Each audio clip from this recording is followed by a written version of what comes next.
42 प्रवाशांना घेऊन जाणार हे विमान होतं। युद्ध पातळीवर रेस्क्यू ऑपरेशन सुरू आहे।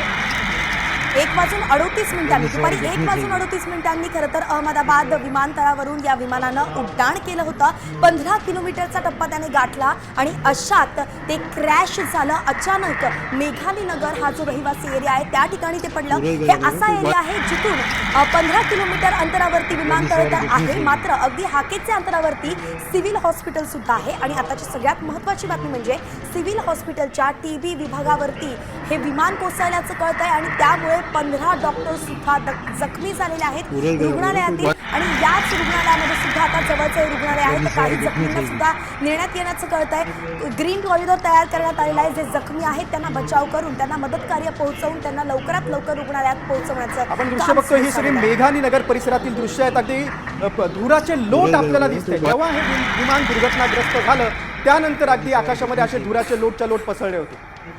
अपघातग्रस्त विमान एअर इंडियाचं आहे। बोईंग ड्रीमलाइनर 787 विमान 11 वर्ष जुनं असल्याची देखील माहिती आता समोर आलेली आहे।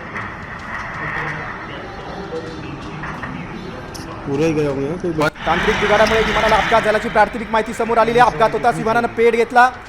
ताबडतोब आग विझवण्यासाठी अग्निशमन दलाच्या कर्मचाऱ्यांनी धाव घेतली। आग काही प्रमाणात नियंत्रणात आलेली आहे। अपघातात विमानाचा एक पंख देखील तुटल्याची माहिती समोर आली आहे। तो विमानापासून वेगळा झाला आणि आता आपण बघतोय गुजरात सरकार असेल किंवा केंद्र सरकार असेल संपूर्णपणे आता या बचाव कार्याकडे सगळ्यांचं लक्ष आहे। खुद्द पंतप्रधान नरेंद्र मोदी अहमदाबादमध्ये काही वेळातच दाखल होत आहेत। गृहमंत्री अमित शहा देखील परिस्थितीवर लक्ष ठेवून आहेत।